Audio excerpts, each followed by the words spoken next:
안녕하십니까, 문틀란TV입니다. 검찰 내 대표적 친여 검찰인 이성윤 기소가 사실상 확정됐습니다. 이성윤을 조사해온 수원지검 형사 3부가 이 같은 방침을 대검에 통보했고, 대검에선 수사 지휘를 해온 신성식 반부패 강력부장과 조남관 총장 대행이 동의한 사실이 확인됐습니다. 그 실행 시기는 법무부의 검찰총장 후보 추천이 이루어진 직후가 될 예정입니다. 검찰 내 꽃이라고 하는 현직 중앙지검장에 대한 기소는 검찰 조직에서 중대 변화가 일어나고 있음을 의미합니다. 이성윤 기소는 검찰 내 친여 검찰의 몰락과 정권 비리를 겨냥한 검찰 수사의 칼끝이 살아난다는 것을 의미합니다. 이성윤의 후임 총장 꿈이 물 건너간 데에는 그가 범죄 혐의로 기소된 것도 주요 원인이지만, 이보다 더 큰 것은 야당의 보궐선거에서의 압도적 대승입니다. 보궐선거에서 야당의 대승은 현 정권의 그간의 검찰 핍박이 국민으로부터 심판을 받았다는 것도 함께 의미하는 것이고, 이것은 검찰 조직 내의 대다수 검찰의 수사 검사로서의 사기를 진작시킬 수밖에 없습니다. 이로 인해 친여 검찰의 힘이 쪼그라들고 정권 핵심을 겨냥한 수사의 칼끝이 날카로워진다는 것을 의미합니다. 몇 가지 구체적인 실사례가 등장했습니다. 검찰이 청와대 이진석 국정상황실장을 울산 선거 공작 사건 연루 혐의로 전격 기소하고 이광철 청와대 비서관을 소환 통보했습니다. 이진석 상황실장 기소는 울산 선거 공작 사건이 문재인과 직결되어 있다는 점에서, 이광철 소환은 문재인이 관계부처 장관들을 청와대로 호출해 긴급 지시한 사건인 김학의 불법 출금 사건과 연계되어 있다는 점에서 이들에 대한 기소와 소환 조사는 문재인을 향하는 수사의 칼끝이 아닐 수 없습니다.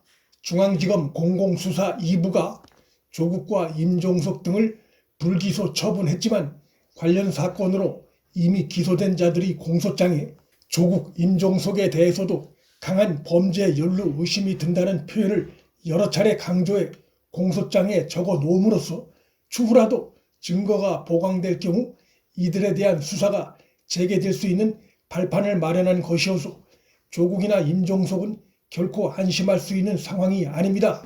또 다른 현 정권 인물인 이광철 비서관은 여론을 다른 데로 돌리기 위한 청와대 기획사정 의혹 사건의 배후 의심을 받고 있어 조만간 중앙지검으로부터도 소환 조사를 받을 예정입니다. 그의 윗선은 조국 문재인으로 이어져 있고, 문재인을 형으로 부른다는 윤기군 전 총경과 관련된 사건이어서 결국 검찰 수사의 칼끝이 문재인을 겨눌 수 있는 사안입니다. 꺼진 줄 알았던 권력비리 수사의 불씨가 최근 다시 살아나고 있는 것입니다.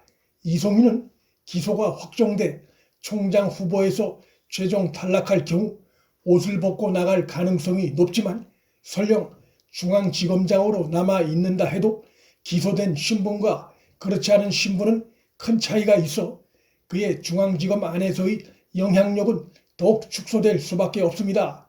피고인 신분이 남의 죄를 심판한다는 것은 어불성설이라는 논란과 압박에 휘말릴 수밖에 없고, 스스로도 재판을 앞둔 심리적 불안감이 작용해 리더십 발휘가 더 어려워질 수 있어 옷을 벗고 검찰을 떠날 가능성을 배제할 수 없습니다. 정권의 압박에 맞서려는 검찰의 사기를 진작시키는 또 하나의 요인은 검찰을 떠난 윤석열 전 총장에 대한 국민의 지지가 검찰을 떠나서 오히려 더 높아졌다는 점이 남아있는 검찰로 하여금 정권의 불법과 압박에 맞서 싸우게 자극할 수 있습니다.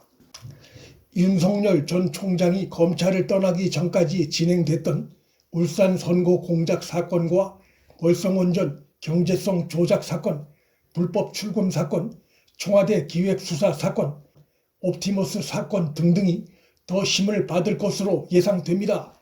치밀한 성격의 수사 베테랑인 윤석열 전 총장이 검찰을 떠나면서 이들 사건에 대한 수사가 상황이 변하면 언제든지 재개될 수 있게 토대를 만들어 놓고 나왔을 가능성이 매우 높습니다.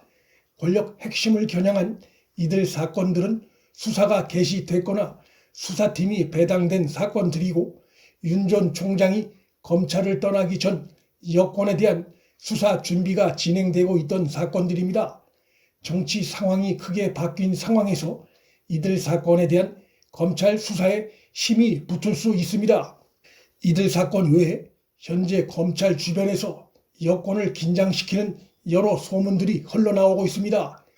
문재인 정부 핵심 실세들이 연루된 사건에 대한 검찰 고소 고발이 추진되고 있고 정권 말기 대형 권력형 게이트가 곧 터진다는 것이 그 내용입니다. 이와 별도로 검찰이 여권 인사들을 정면으로 겨냥한 권력형 비리 수사 3건도 검토하고 있다는 소리도 검찰 안팎에서 흘러나오고 있습니다. 이와 관련해 검찰의 한 소식통은 얼마 전 지역의 한 유력 인사가 현 정권 핵심 실세들의 로비한 내용을 주변인들에게 밝혔고 이 첩보가 검찰에 흘러들어가 사실관계를 내사 중이라고 한 언론이 전했습니다. 정권이 임기 말을 맞아 힘이 빠지고 국민으로부터 심판을 받는 상황이 되자 현 정권 핵심에 로비를 했던 자들 혹은 그 주변으로부터 그간 가려져 있던 검은 로비의 실상들이 하나둘씩 터져나오기 시작하는 양상입니다. 검찰 조직에서 일어나는 중대 변화가 역으로 검찰을 떠난 윤석열 전 총장에게 힘을 실어줄 수도 있습니다. 이송인 등 친여 검찰이 몰락하고 권력형 게이트 수사가 착수되면서 현 정권과 대척점에 있던 윤 전 총장에게 힘이 실릴 수 있는 것입니다. 대선이 1년도 안 남은 현 정국에서 가장 중심에 있는 인물은 뭐니 해도 윤석열 전 총장입니다. 현 정권은 윤 총장 재임 시절 그를 흠집내기 위해 온갖 방법을 동원했지만 다 실패했고 윤 전 총장이 검찰을 떠난 지금 역시 그를 공격해 주저앉힐 단서를 찾기 위해 다양한 시도를 하고 있겠지만 전혀 실효성 있는 근거를 찾지 못하고 있습니다. 오히려 상황은 보궐선거에서 여당의 대참패, 야당의 압승으로 끝남으로써 현 정권의 최대 위협인 윤석열 전 총장의 정치적 영향력은 더욱 공고해지고 있어 문재인과 문정권을 멘붕에 빠뜨리고 있습니다. 현 정권은 방법이 없는 상태입니다. 검찰 밖으로부터는 검찰을 떠난 윤석열 전 총장으로부터 또 검찰 내부로부터는 다시 살아나고 있는 검찰 조직의 수사의 칼날로부터 위협받는 상황이 됐습니다. 문틀란TV 여기서 마칩니다. 시청해 주셔서 감사합니다.